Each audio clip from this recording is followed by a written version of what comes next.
Hello and welcome everybody, my name is Savage and today we're going to be having a look at Ethereum. We've moved on as we were anticipating, didn't quite make this box zone that we were looking for, but we're going to be investigating where we think this price is going from here.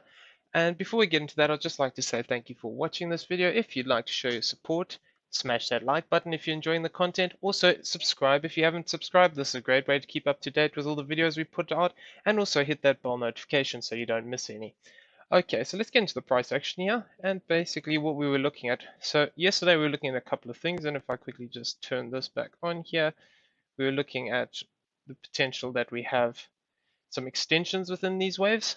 And the problem is now that effectively what this wave 4 would have gotten quite long for this wave 2, but it is possible if it was a triangle like we were talking about, that we drop down into this low as this fourth, and we're still looking for an additional fourth wave to the downside. Though I don't really like the structure anymore, and my preferred count is actually, if I switch back over here, this count. So we look at this as a wave 1 into this point, 2, 3, 4, fourth wave within this move, and a short fifth wave as a triangle. So there are some things we need to talk about with this. It is possible that we've had this as a B, C, D, and E as a triangle, and then we've broken down in this as a completed fifth wave, and now we're looking to move away. Alternatively, I am just still being a bit cautious because we could also look at this as an A, a B, and potentially a 5-wave move to complete this C wave. And what we'd be looking at there is potentially as this is a 1, 2, this is a 1, 2, 3, 4, 5. So this would be 3, making a fourth and pushing up for a fifth wave. Now, when we complete this move, we would need to see what happens. If we move back down and we break this low, if we start to form 5-wave structure to the downside, then it's possible that we could still be looking for another break to the downside here to complete this wave 1 that we've got marked up here. And if that's the case, basically what we'd be looking at potentially is a zone of this 1140 to this 1116 zone. That could be an additional drop that we have here. Though for as long as we hold this 1150 zone, we can treat this move as completed. However, basically what we'd want to see is the next moves that we're going to be talking about to invalidate this option. Effectively moving back up above this point here at, if I just grab this and get price point here, 1263.44. That would invalidate this additional, the chance for an additional fifth wave here. So just bearing that in mind, we want to see how this move reacts off these lows, and then we'll get a better indication. So if I just switch this off now, if this move is completed here, what we could be looking for, potentially if we're looking for continuation to the downside, is a move back up into this zone here, this 1246 to this 1306. This is a typical retracement. It can move higher than this point, though it is most likely to face rejection within this zone. And also if we take a look back here, we can see that this is a zone that we've had some support previously, we've had some resistance, we sort of retested it top and bottom, so it could be an interesting little zone that we could look to face rejection. We tried to find support above it here and we failed to do so, and it's possible now that we could come back up, retest this, be rejected, and look to continuation to the downside, which also ties in quite nicely with this wave 2 situation. Though nothing is confirmed and we need to see how these waves react. If this is completed into this low, what I would be looking out for here is the potential, actually I can just show this on the breakout option. So basically what we'd be looking for here is this fifth wave to complete into these zones here. Let me delete this. Into this box area here of this 1222 to this 1217. It does look like we're developing a triangle within this move, so I would be expecting one last break to the upside. After that, we would be looking for further evidence that we have made a low here by finding support within this 1184 to this 1165 zone. Now this could either be a 1, 2, 3, 4, like in the breakout potential option that we have, or alternatively what this could be is just an A, B, and a C.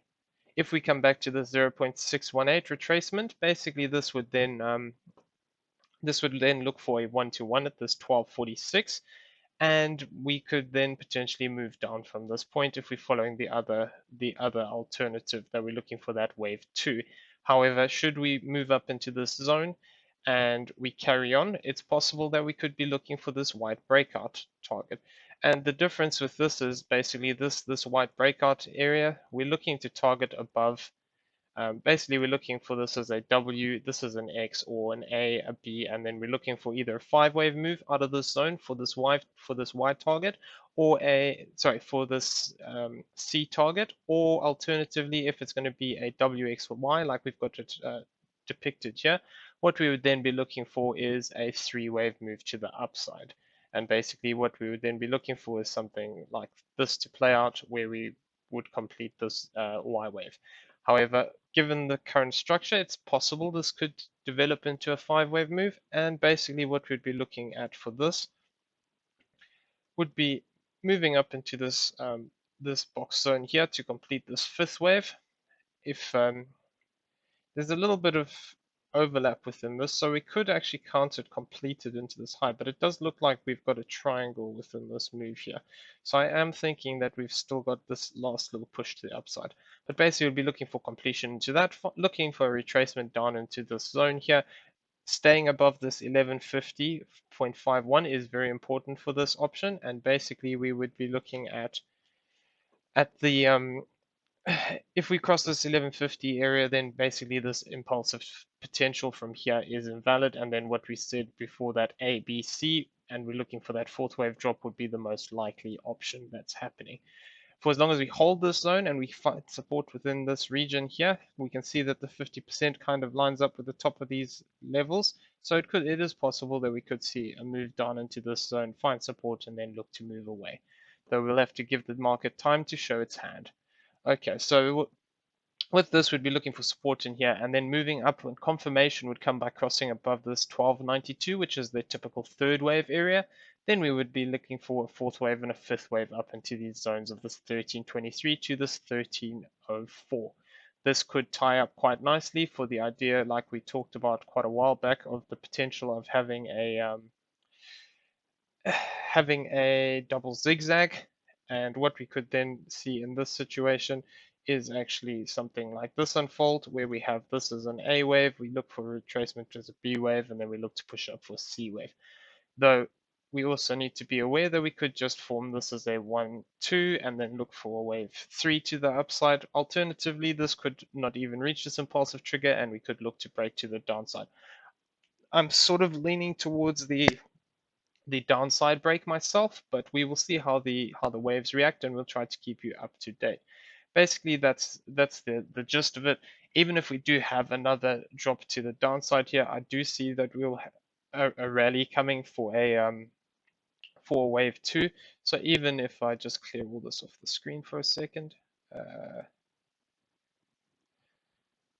So even if we do have one more 5th wave to come, and this is a 1, 2, 3, and this is a 4 and a 5, after that we would still be expecting to see a move to the upside in an ABC pattern, and then looking for continuation to the downside in another 5-wave move. If the only way that this is invalidated is by crossing back above this 1352 zone. Crossing back above this 1352 zone here would indicate that actually what we have is the other potential target, which is looking to target out that higher zone of potentially 1394. Like I said, though, losing this low 1150 invalidates this option. So that's what we're currently tracking at the moment. We'll try to keep you up to date with the moves within the markets as we see them. And I hope everyone has a great day.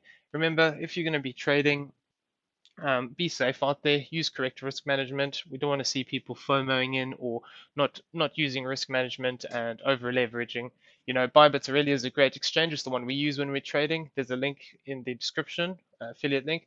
And basically, I like BYBIT because you can set your stop loss, take profit, and you can see your liquidation before you even enter the trade. Really is a great one to use. Also in the description, you'll find a link to Discord. This is a great place as well. Why not jump in and come have a chat with us? Once you're in the general chat area, just mention a member of staff. We'll be happy to help you out. Okay, so that's all for me today, and we will keep you up to date as we see these moves. Hope everyone has a great day. Take care out there.